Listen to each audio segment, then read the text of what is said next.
What have you done?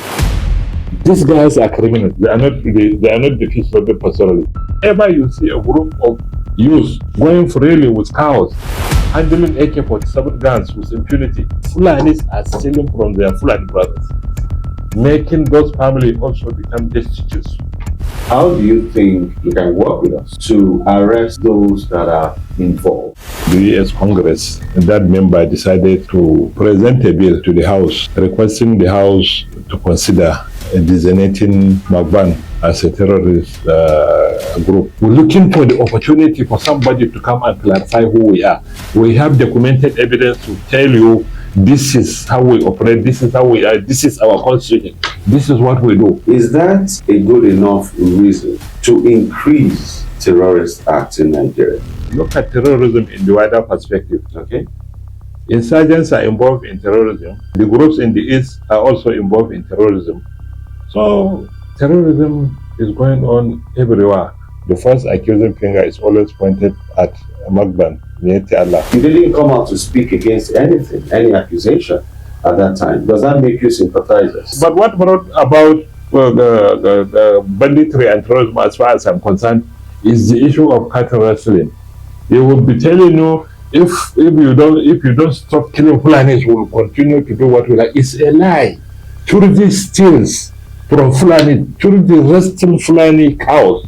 But I believe you cannot steal a cow without the help of the Fulani man. So I believe even the Fulani youth from among the gangs of the cattle rustlers. You are the head of that association. You've been at the leadership, at the helm of affairs for about 3 years now, if I'm correct. And this, I believe, is the first time the association is being designated as a terrorist group. As the president in charge at this particular moment, how does that make you feel? Well, let me correct you first of all, before I answer your question. The association is not designated as a terrorist group. Okay. It is proposed to be designated as a terrorist group at the U.S. Congress. To answer your question, honestly, we feel bad because nobody will want such magnitude of a thing to happen to a body that is leading. It came to me as a surprise. I wonder why the U.S. Congress, that member decided to present a bill to the House requesting the House to consider designating Magban as a terrorist group. Because I feel a terrorist group must be a group that takes to arms. But our group did not take to any arm. We are never an armed group, and we have never, in the history of this association for 4 decades, we have never supported any form of criminality. We have never aided it. We have never represented any criminal, and we have never taken responsibility for any crime in this country. Our records are clear for everybody to see. And in over 4 decades of our existence, we have never been tried by any court of legal jurisdiction for us to deserve to be sanctioned. And we have not either been indicted by any government, either at the local government, at the state, or the national level. We have been conducting our affairs for over 42 years, peacefully working in collaboration with the security agencies and with the government and with a lot of other international communities. And the association members have traveled a lot within Africa to attend workshops and seminars that has to do with either mitigating conflict between farmers and herders or how to develop the livestock value chain in the country. So this is what we have been doing. Our records are always open and clear for everybody to come and see. We have reasons we can advance forward for everybody to see that we are a peaceful group.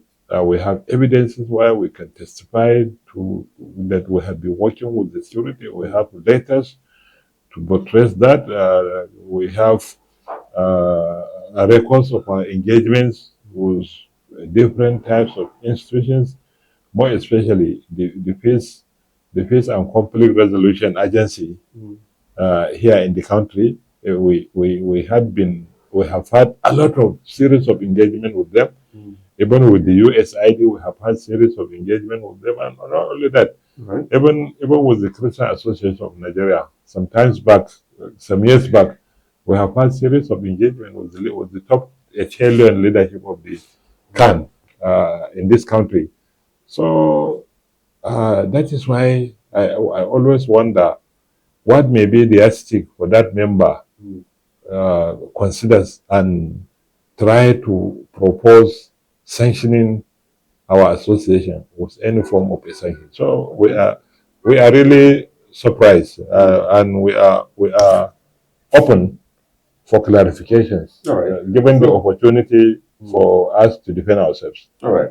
So while you say you don't understand how you got here, a lot of Nigerians have their own views or ideas on how you got here. But before we even get to what some Nigerians are saying, it's good to hear from you.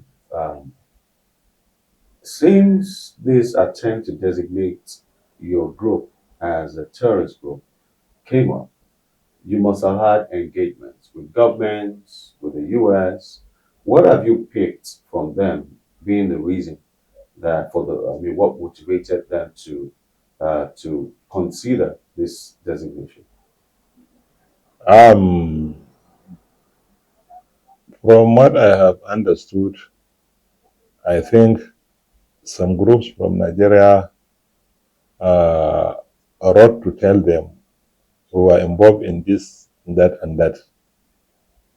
And for justice and fairness, if somebody is reporting you to have offended him in one way or the other, I think justice demands that you should be given fair hearing to defend yourself as well. So we have never been given an opportunity to respond to anybody's allegation. If we had been given that opportunity, maybe we would have defended our case even before it reaches the US Congress. So we believe somebody out there who doesn't like our existence, or somebody out there who may be based on one form of sentiment or the other. What kind of sentiment? That it might be maybe ethnic or religious sentiment. That may be so. I believe, there are a lot of sentiments, and also some section of the media are always out there to tarnish our image. Whatever happens, Why? Before proper investigation is conducted to know the actual culprit, the first accusing finger is always pointed at Magban, Miyetti Allah, to have perpetrated such a. Why do you think that is? We don't know. That's the question we are going to ask. We don't know why. I mean, when you talk about the media, I work with the media, so here I represent the media. But we have heard conversations. Think about Miyetti Allah, how Torre. Kautal that's it. And we've had a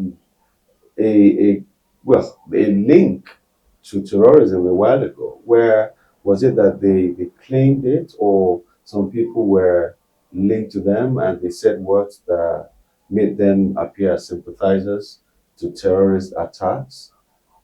I mean, since they're also cattle herders, I mean, we know that you are two different groups, but you didn't come out to speak against anything, any accusation at that time. Does that make you sympathizers? Maybe you only discovered that recently. We always come out to condemn. We always come out to tell our own position. When the national livestock, when the anti-open grazing law was first promulgated in Benue, during the time of Governor Othman. Governor Othman invited us to go during the implementation of the law because he knows we are the peaceful group. And we were with him when that law was implemented. But even at that, we told him, sir, this law that you are trying to implement is new, and law in every society is supposed to bring harmony. So for you to implement this, I think there has to be an clear implementation guideline, because the people need to be educated first of all before they even understand the law and how the law works. And during the fair hearing at the House of Assembly, we were never invited. Our members at the state level were invited, but because the conversation took place in English and they are illiterate, they don't understand English, so we felt we are not represented during the the conversation around law at the State House of Assembly. But notwithstanding, the state has powers. The House of Assembly has powers to make laws in the state. This is clear under the Constitution. So where the state has already made a law, whether good or bad, that law must be followed. If somebody has any contrary view, then maybe he can go to court or write an observation to the House so that they can consider to review the law. So, but you see, that was done. We were there at the implementation. So many things took place in Benue. We were there. We are never a violent group because we were always the reasonable one, protecting the interests of the peaceful lives cattle breeders in the country, irrespective of their tribe or religion. So let's look at it this way now. If you look at your members, if we look at your association, right from the era of former President Buhari, before then, there had always been farmer-header clashes. And there was always a way of solving every issue. But then around that time, we realized that the farmer-header clashes escalated. It became more brazen. It became more horrific at times. There were cases of villages and farmers attacked and they were killed. There were cases where they were attacked because they were driven away from the farm. This is our livelihood. Don't let your livelihood restrict us from having a business.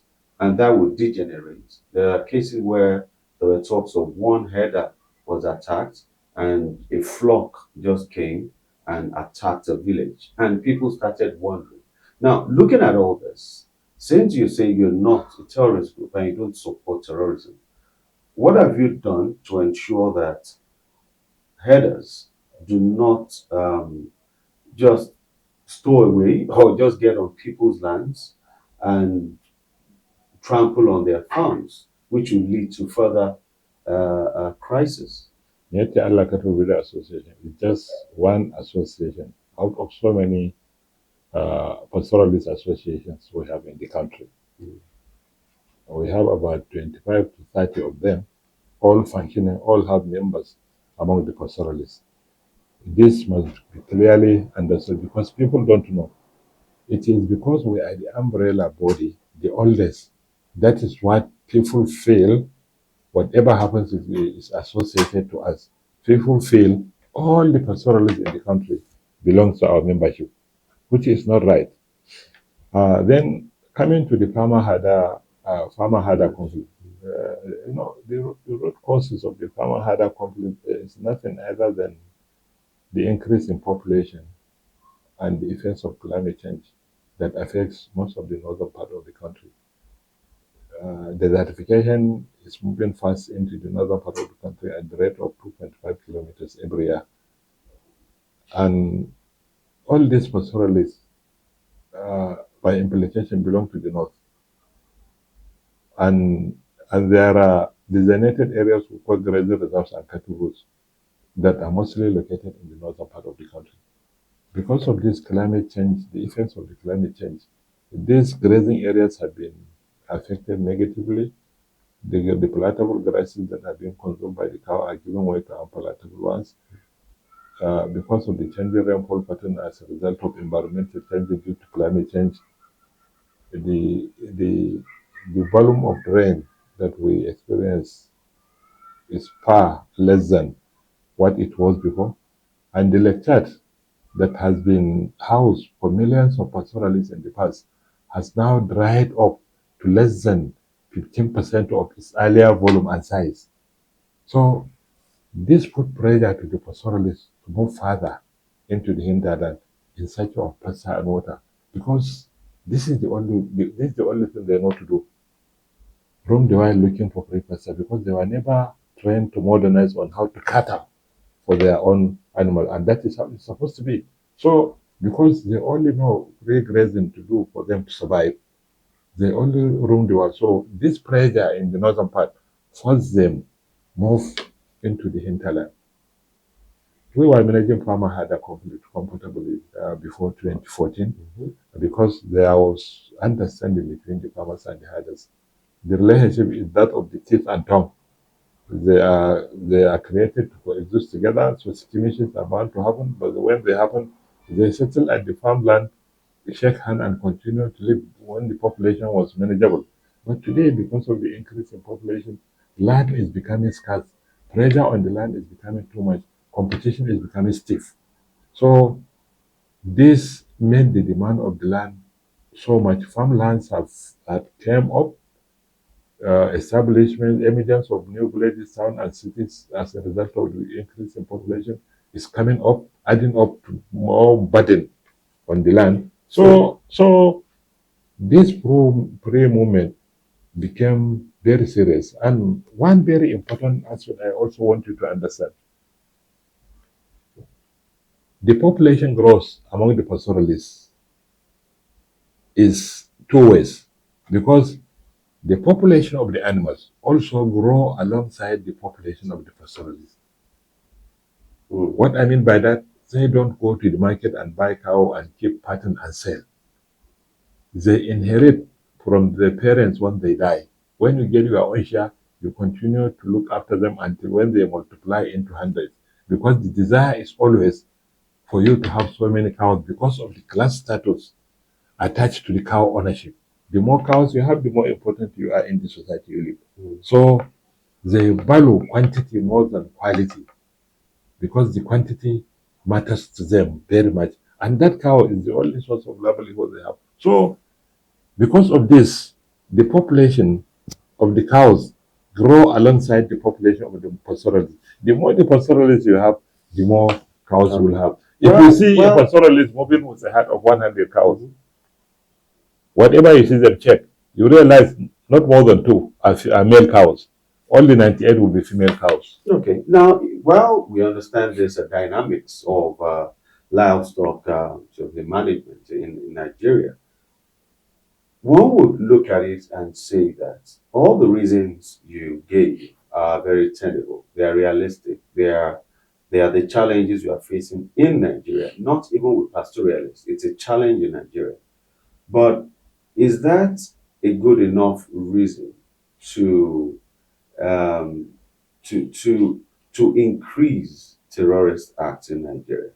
Because if, as a result of the problem of one, then we now give the second person a problem to cure the problem of one. Is that the solution? Is that not, in a way, terrorism? Don't limit the aspect of terrorism to only one cause. No, we're trying to understand why. Look at terrorism in the wider perspective. Okay. Insurgents are involved in terrorism. The East, yes, the groups in the East are also involved in terrorism. So terrorism is going on everywhere. Why? I believe because of the poverty that is in the country, because of lack of employment that is in the country. The population of youth is becoming more and more that is not being catered for.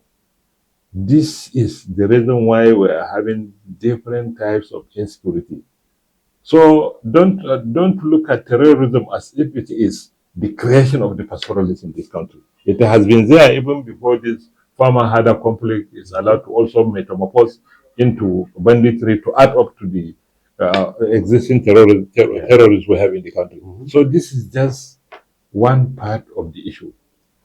On the pastoralist side, you see, those things that I have raised to you are the main causes of the reason why they move further into. Yes. And while they move because of the blockage of the cattle routes, the animals that will be straight into people's farmland and make destructions.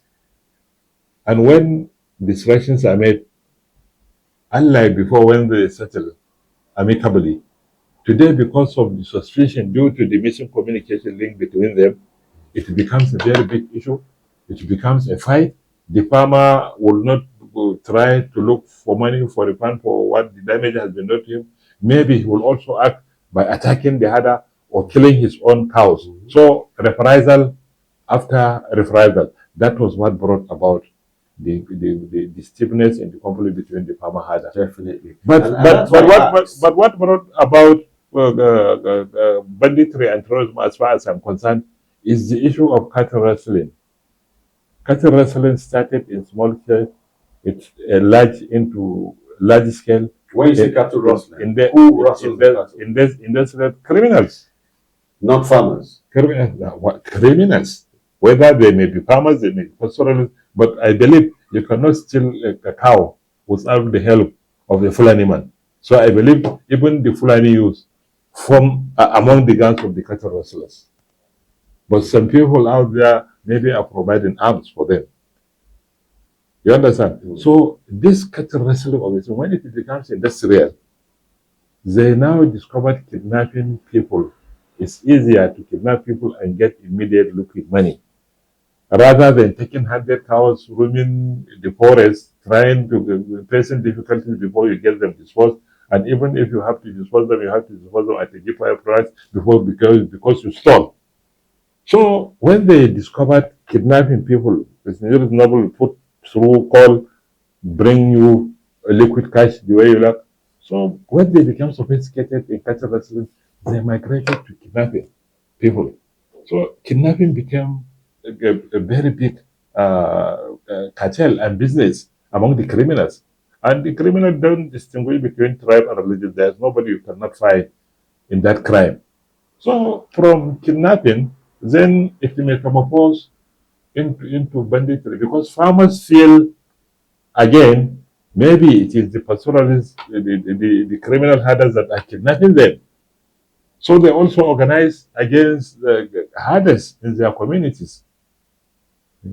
So herders, the peaceful ones also, when they had enough of the unnecessary attack on them by the organized militia groups in communities, they also formed their own resistance groups and started to protect themselves. So that was what brought about banditry.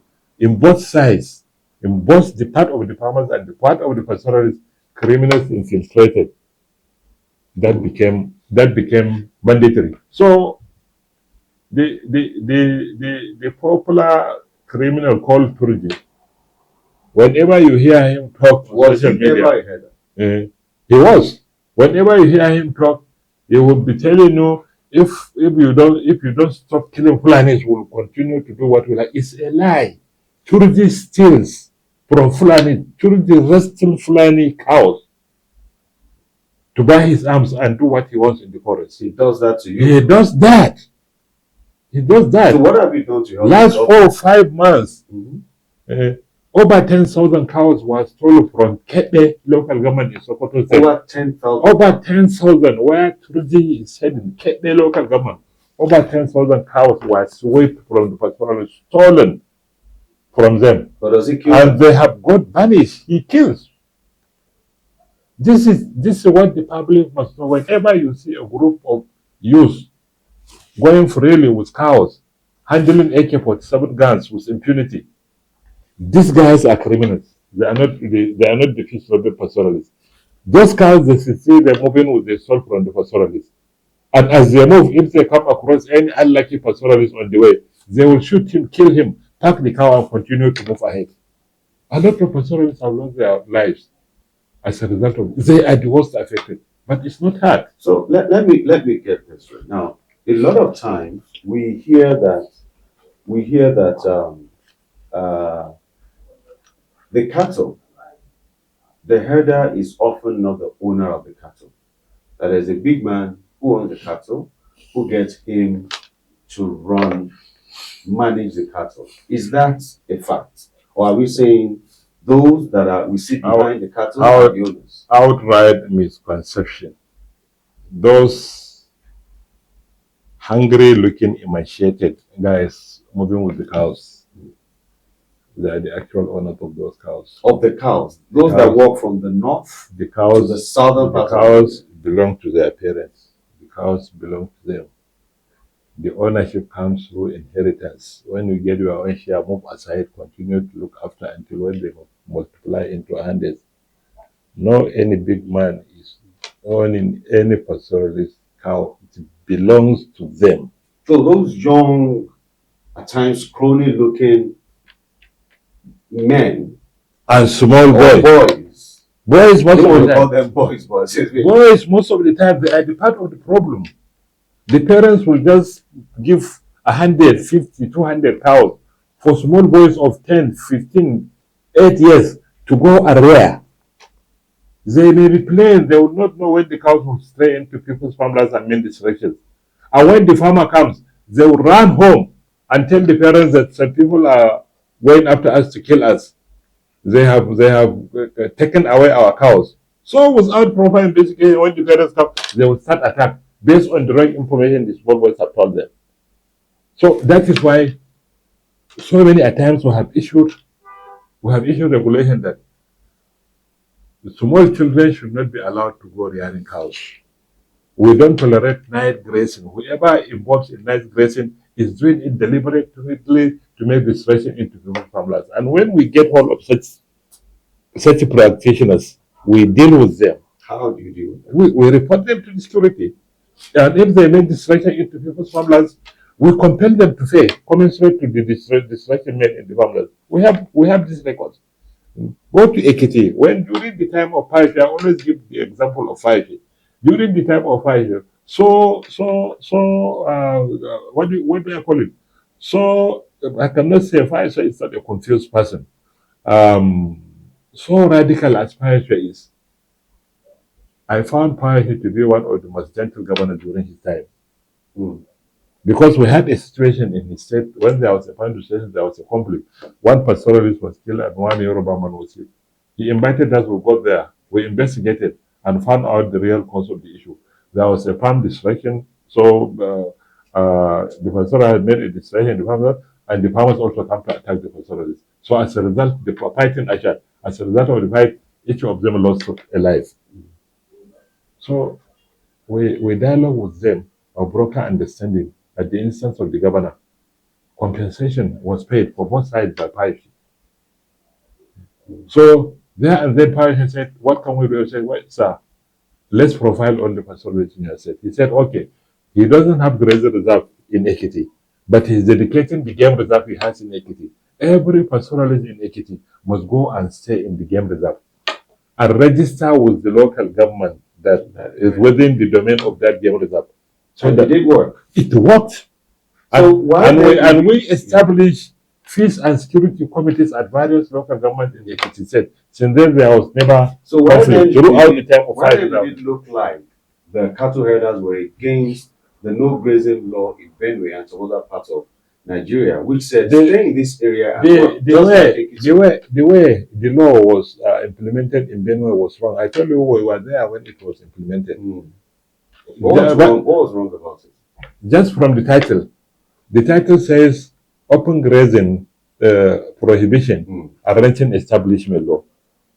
When you see the title, two things are involved: open grazing, stop open grazing, and establish ranches.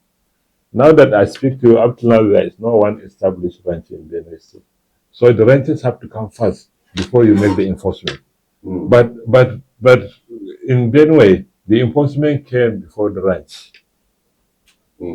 So that was what made the law in Benue became a problem. Instead of solving the problem, it further escalated the problem. Mm. because the ranches were not there. And if you go deep and see the law, it's not even going to be, it's not even attainable. Because even if you own a ranch, you are owning a ranch for 1 year. After every year, you have to renew your ownership before it becomes yours. And then the law. So the law was so high. So we felt that law was not done. Empty. Yes, it was rushed. That was what brought about the problem in Benue State. Mm. So, but up to now that I speak to, there are Fulanis in Benue, in Idoma dominated areas, but in Tip dominated areas, there's no Fulanis. Because of the fight that happened between the Tip and the pastoralists and the Fulani. Okay, so looking at this right now, all what you've said points to the fact that we have a lot of headers turned terrorists or misguided headers who are doing so much along in while prosecuting their business, and it's hurting the society. How then can we resolve all this? For example, you know the grazing rules. The fact that your members or headers, whether they are members or not, can come from the northern part of Nigeria down to Lagos State, Ekiti, Kwara, Enugu, anywhere in the south, and they use the forest. They are not kidnapped, they are not killed, raises suspicion that if you do not know these people, how come you made it here safely? Who told you that they are not kidnapped? They are the worst kidnapped. That was hundreds of them are being kidnapped on a daily basis. It's a silent story. The public don't hear about it because it's not reported. Hundreds are killed. Hundreds of them are being kidnapped on daily basis. Some have lost and the entire heart as a result of payment of ransom to kidnappers. In the forest, because the foresters are vulnerable, they don't even kidnap them again. They go close to the hamlet. The criminal will go close to the hamlet and put up fire in the night. They must have worked and gotten the number of the owner of that hamlet, the leader. They would call him in the night and say, "Did you notice fire burning northern part of your hamlet?" He said, "Okay, yes, I can see fire burning. Okay, we are here. We are your guests. Come and negotiate your freedom. If not, we'll kill you with all your family and go away with your cows." You will have no option either than to bring them food, kill God for them, entertain them. Will come and negotiate with freedom. Now, what do they take? You are going to give us this amount of money. Do they have the money? He will take the cow to the market, sell and bring the money to them. Some will even give them empty sacks and say, "Fill this bag with money before we leave this place." He will take 10, 20 cows silently to the city. So why don't you report all this if it doesn't? They have reported on several times, but after reporting, they come and kill them. A lot of them were killed as a result of this. We lost 3 of our chairmen in Kogi State alone. When was this? In 2016 and just around 2022 or 2020. We lost our chairman. The first one was because he borrowed in the vigilante to go after the cattle rustlers and kidnappers. So they came to his house and kidnapped him. And even after the payment of 3 million naira ransom, up till today, his dead body has not been recovered. They killed him in the forest and dumped him there after collecting 3 million naira. And the other one, he reported cattle rustlers here. They were arrested and released on bail. When they were released on bail, they followed him to his house inside Lokoja town and assassinated him. It's there. If you go to Google, I give you that, you'll see. It's not hidden. They are all there in the net. So if they report, because of the justice system, they will be released on bail. And when they are done, they go after a case, so they don't report again. The only thing they can do, bring the cow, sell, pay the ransom, migrate to leave the place. Because if he did not, they will kill him. A lot of them have become destitute. And about 20% of them have now migrated out of Nigeria. They are busy leaving Nigeria to go and buy shelter, to go and find shelter for themselves and their cows. So you're saying cattle headers are also the worst affected. buying from Nigeria. Are the worst affected. And where are they going to? In 10 years' time, 18,640 of them were killed from 17 states, not just 7 states. In 10 years. In 10 years. 18,000 18,640 of them were killed. Today we are talking of over 4 million cows arrested. Killed So, or arrested due to one question, crash or the other. some question. Number one, when they leave Nigeria, where do they go to? America, UK, where? I'm sure you are not aware of the transhumance protocol, ECOWAS transhumance protocol. Yes. You are not aware of it. We have Fulanis who trade in cows in Ghana as well.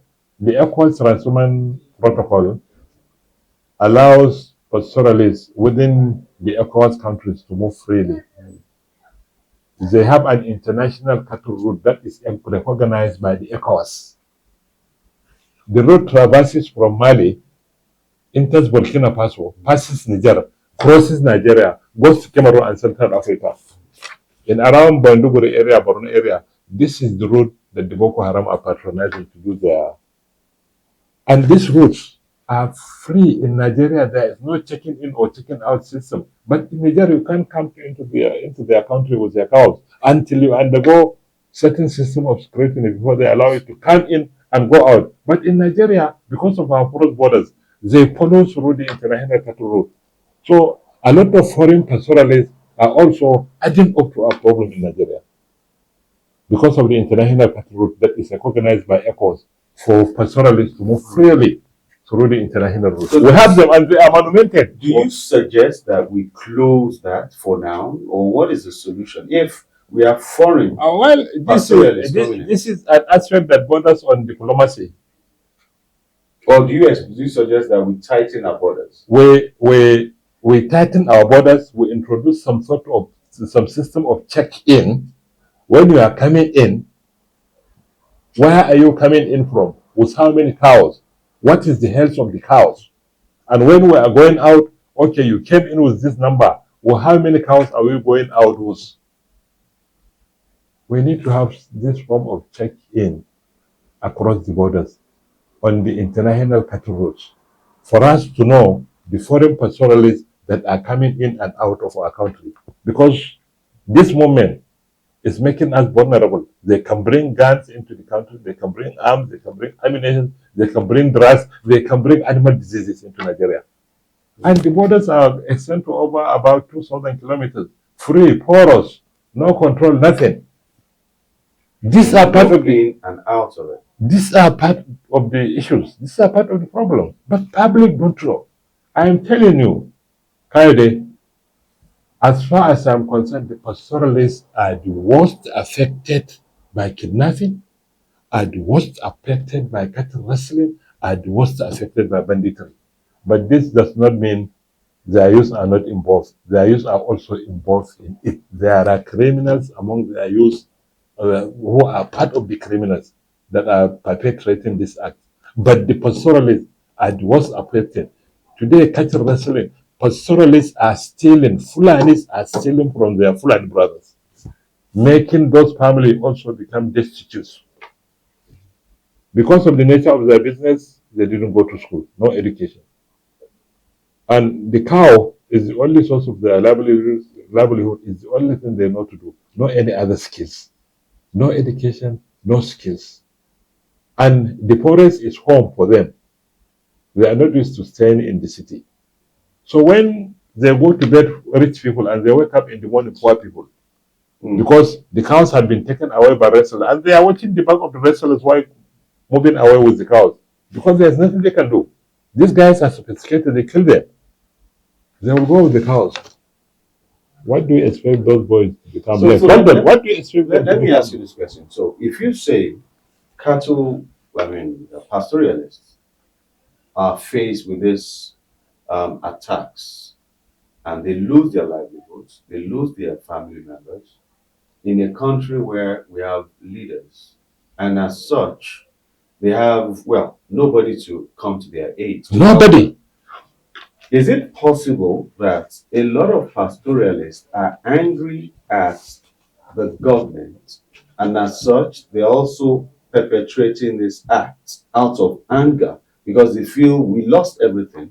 Government did not come to our aid, so we do anything we want to survive.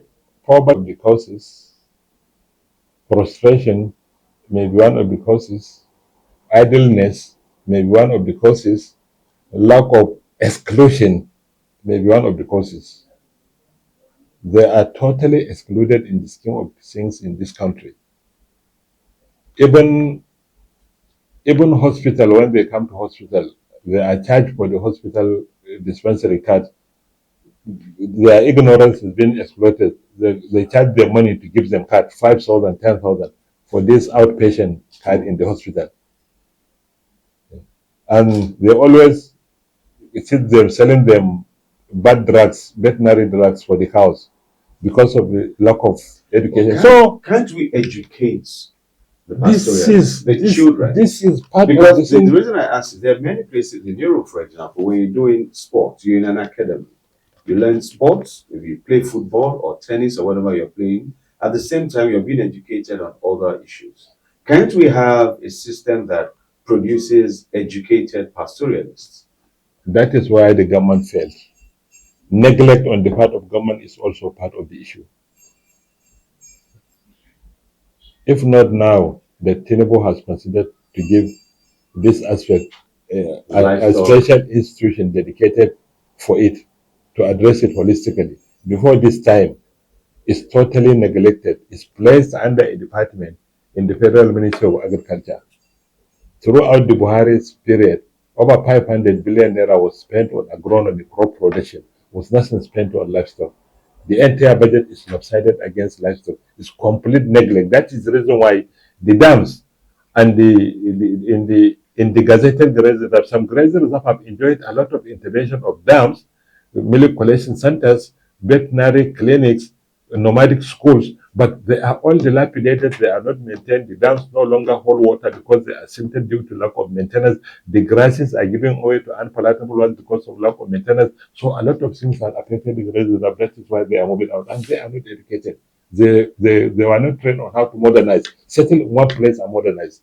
They are doing this open grazing as the only option they have to do to survive. Because the government has done nothing to them. They are the only landless society we have in Nigeria, and they are the only society that is completely excluded from the scheme of things of government. They know they don't get your pump water. They are not covered by your health coverage.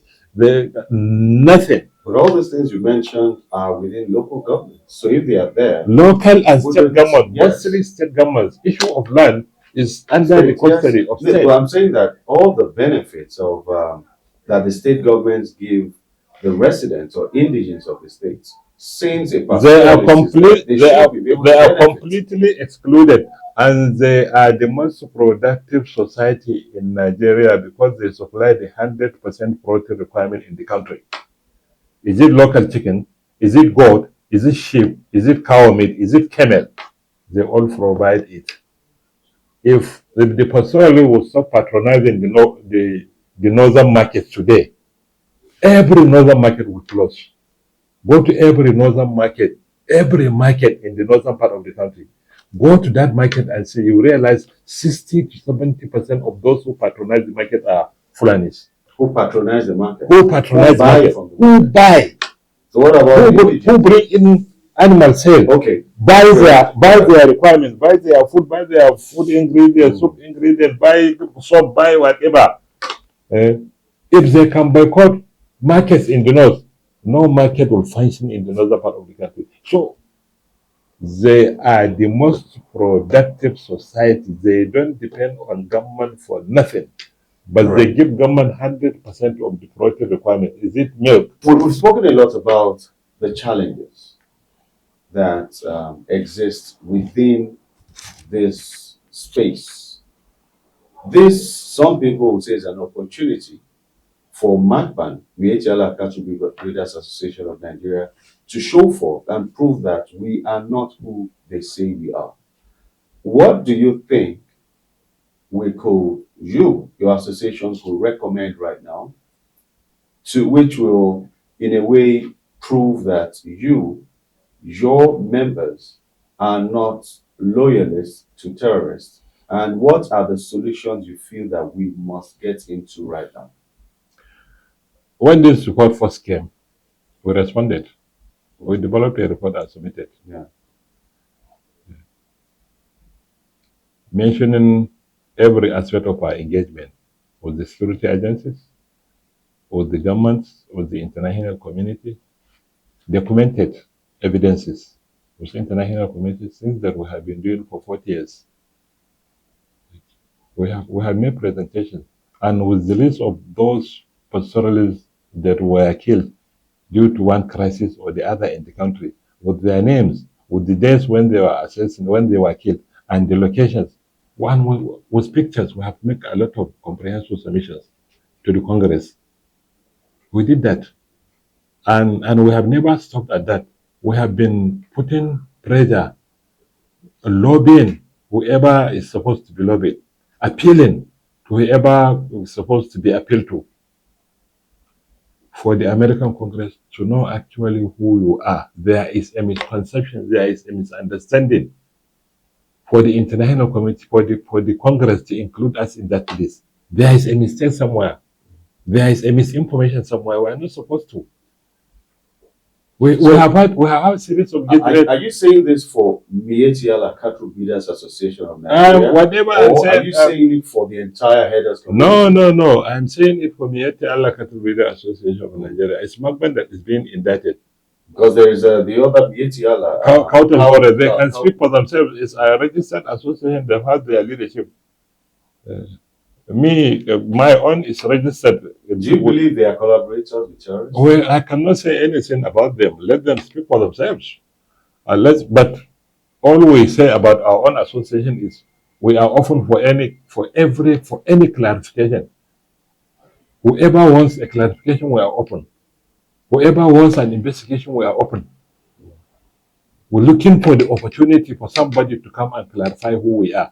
We have documented evidence to tell you this is how we operate, this is how we are, this is our constitution, this is what we do, with evidences. So if just 2 days back in Yola, my state chairman in Yola was decorated by the police commissioner in Yola for peace. During a grand occasion 3 days back. I can send you the pictures. He was given a reward by the state commissioner of police in Adamawa. During Adamawa State, during the time of Inspector General Arase gave us an award for peace at the national level. We all have this evidence. If the US, for example, were to meet you to say, you say you are not collaborators, how do you think you can work with us to arrest those that are involved? Which solutions do you recommend? Working to arrest those that are involved to end this level of terrorism is what the leadership of the association has been doing with the security agencies. Go to states and find out. Last year, 2005, my Kwara state chairman was followed to his house in Ilorin and killed. Just around this time, 5th of Ramadan last year. Yes. Today is sad. 5th of Ramadan last year, exactly 1 year today. He was followed to his house in Ilorin and assassinated by gunmen whom we believe to be Fulani criminals. The reason was he has organized some volunteer groups who are working with the police and the army to combat crime in Kwara State. So he was followed to his house and assassinated. The same 2025, my chairman in Katsina was followed to his house in Mairana village, killed around 8-9 o'clock in the night. And 2 of his wives and one daughter were abducted and kept for 8 years before they were released after the payment of 10 million naira ransom. For 8 days. For not 8 days, for 8 months. His offense was they suspected he is liaising with the security agency to go after them. So the one in Bariki Ladi was also followed to his house and killed last year. The reason was he had a security meeting at the local government level with the army, with the police, with the SS and everything, security committee, traditional and everybody. They followed him to his house and killed him. Our members are working, but it is not me who will tell you what we have done in that. The security agencies are supposed to tell you how we are collaborating, how we are working with them. That is why we said our records are always clear.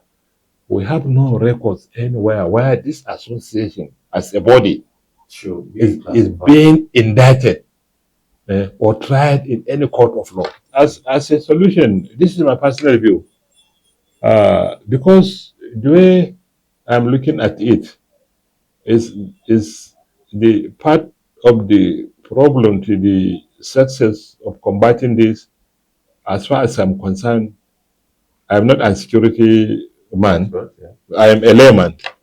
But I think there has to be uniformity in understanding the whole dynamics. Let all those stakeholders that are concerned with combating this criminality as it affects this side all have a unified understanding of the whole thing, first of all. Your understanding is the same thing with my own understanding, and it's the same thing with everyone's understanding that these are the causes, these are the reasons, these are the intricacies, these are the dynamics. Let's all have a unified understanding. And let's all sit together with this understanding and provide a unified solution to the issue. A unified solution to the issue. Only when we do that, now we'll sit down and say, what approach are we going to adopt to solve this problem? Is it kinetic or non-kinetic or both?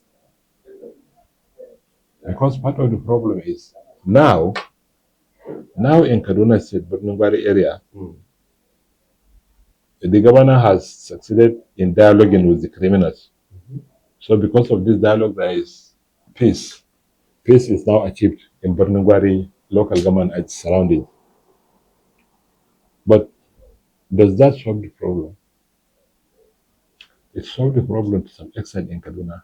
But Zamfara and Katsina are immediate neighbors to the Kaduna. The problem is still there. So the possibility here is because Zamfara and Katsina are not doing dialogue, they are using kinetic. So the criminals, those that repented in Birnungwari, can go to Zamfara and Katsina and perpetrate their evil acts and come back to Birnungwari as repentance. You understand? They'll come back to Birnungwari as repentance because of lack of uniformity in the approach that is being adopted.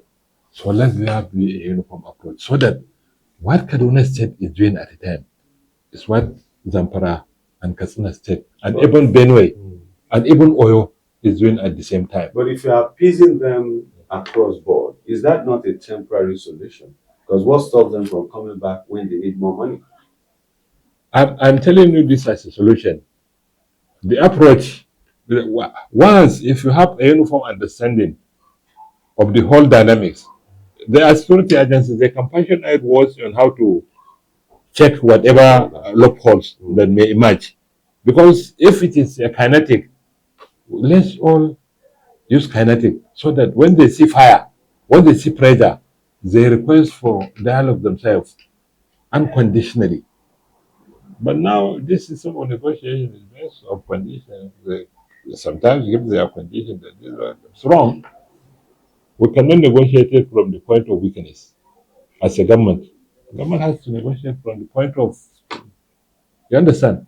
So there has to be a uniform understanding of the whole thing.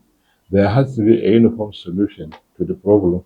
There has to be an agreed approach, whether kinetic or non-kinetic or both. All right. Once you do this, within a very short period of time, it will be over. But this creation of Ministry of Lifestyle Development is a step in the right direction because some of the social aspects of the crisis would be taken care of by the ministry holistically, we believe, because it is a dedicated institution funded For that purpose. for that purpose. Okay. And in addition to that, over 20 states have keyed in to also create similar ministries in their respective states. So just imagine how much investment would not We'll, be injected. we'll wait and see, and we do hope that it's not too late to salvage all those mines that have been lost to banditry and terrorism. We hope so. Baba Othman and girls, my national president, Madban. Thanks a lot for the time. It's my pleasure, Kaid. All right. So this is how we wrap up the show today. A trip to the capital. You heard certain perspectives of this fight against terrorism that you might not have heard before. That is what we do here at A Trip to the Capital. My name is Olu Akade. Whatever you do not change your dial from Lagos Talks 91.3 FM, and do not stop coming to our platforms on YouTube, Instagram, Facebook, X, and TikTok, and other social media platforms at Lagos Talks 913. My name again is Olu Akade. See you in the next episode.